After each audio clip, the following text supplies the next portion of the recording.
Shalom saudaraku yang kekasih dalam Tuhan. Puji Tuhan, kembali kita bertemu di Renungan Buka Sabat. Dimanapun saudara berada saat ini, saya percaya Tuhan memberkati saudara.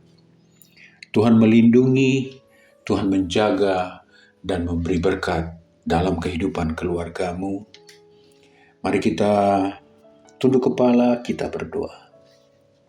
Tuhan Bapa di sorga, kami datang kepada Tuhan, memohon hikmat sorga menjadi bagian kami.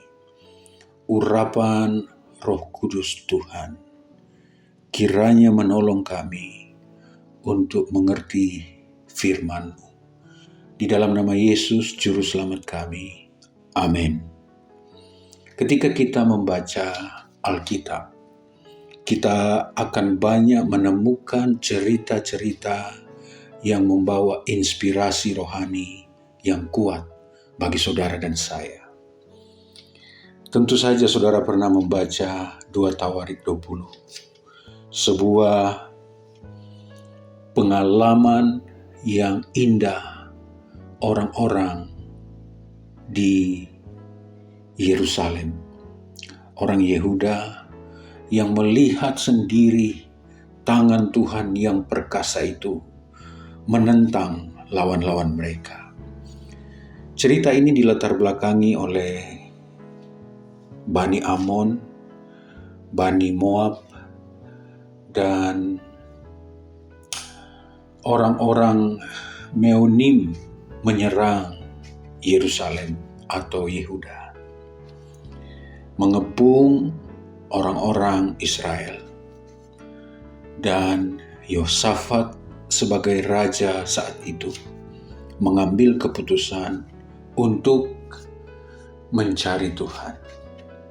Dia merasa takut, kata Alkitab, tetapi dia mengambil keputusan untuk mencari Tuhan. Adalah sesuatu pelajaran yang luar biasa bagi kita untuk mengandalkan Tuhan. Terlepas dari perkara ini, saya ingin memberitahu kita semua berdasarkan cerita di dalam 2 Tawarik 20 ini. Saya ingin saudara coba membaca 2 Tawarik 17. Sebenarnya Yosafat memiliki pasukan gagah perkasa. Yosafat memiliki benteng yang kuat. Yosafat memiliki kekuatan untuk melawan para musuh Yehuda. Ketika orang-orang yang berencana jahat seperti Bani Moab dan Bani Amon datang mengepung Yerusalem, pilihan yang terbaik bukan mau mengandalkan Tuhan, tetapi pilihan yang terbaik bagi dia adalah mencari Tuhan.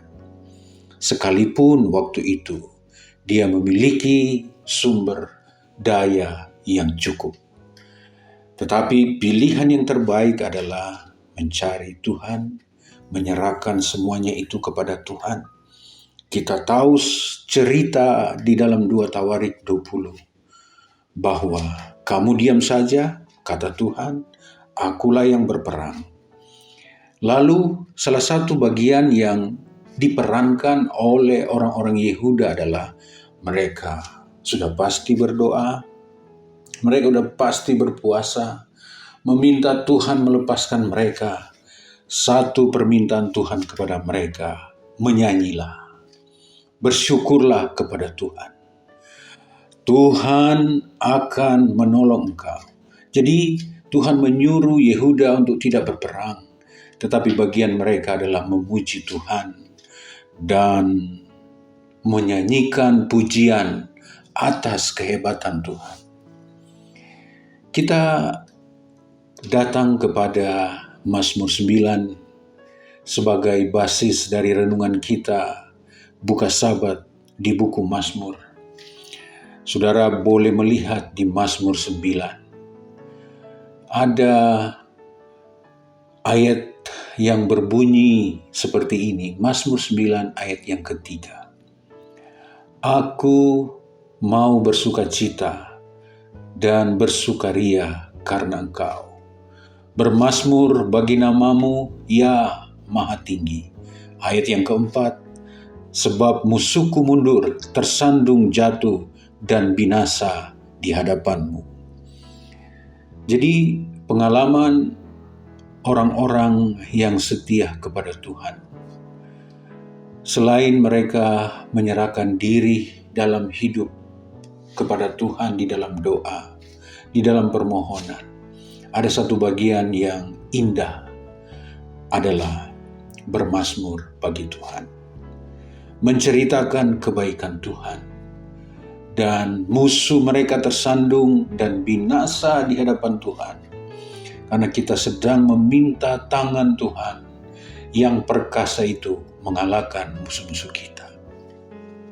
Hari ini kita dapat melihat bahwa kita tidak sedang berperang secara fisik, berhadapan dengan musuh yang sedang memegang senjata, tetapi kita sedang berperang dengan diri kita sendiri.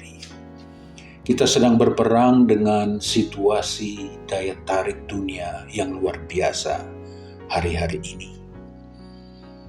Pernahkah atau adakah fokus kita untuk bersyukur kepada Tuhan, menyanyikan mazmur bagi Tuhan yang Maha Tinggi? Di sanalah Tuhan akan beserta dengan kita, dan kita dapat mengalahkan semua kesulitan hidup kita.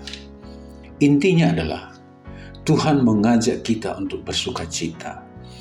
Tuhan mengajak kita untuk bersyukur atas apa yang Tuhan berikan kepada kita hari ini. Sekalipun kita tertekan, sekalipun kita menghadapi kesulitan yang luar biasa, sekalipun kita sedang berkekurangan, Tuhan berjanji kepada engkau, kepada kita semua, bersukacitalah, karena Tuhan sebenarnya akan menyelesaikan persoalan kita. Tuhan rindu menyelesaikan persoalan kita, tetapi kadang-kadang kita tidak mau menyelesaikan persoalan kita dengan cara adalah bersyukur. Kita tertekan hari ini, ya. Kita kekurangan hari ini, ya. Tetapi ketika kita bersyukur kepada Tuhan, di sanalah kita mengandalkan Tuhan, dan Tuhan akan campur tangan dalam segala persoalan hidup kita. Di dalam Mazmur 9 ayat yang kedua, ada sesuatu yang luar biasa di sana. Mazmur ini ditulis oleh pemimpin biduan menurut lagu Mutlaben, Mazmur Daud. Mengatakan begini, ayat yang kedua, aku mau bersyukur kepada Tuhan dengan segenap hatiku. Aku mau menceritakan segala perbuatan-Mu yang ajaib. Poin yang penting bagi kita adalah Tuhan mau kita bersyukur apapun yang sedang mendera kita. Itu bagian pertama.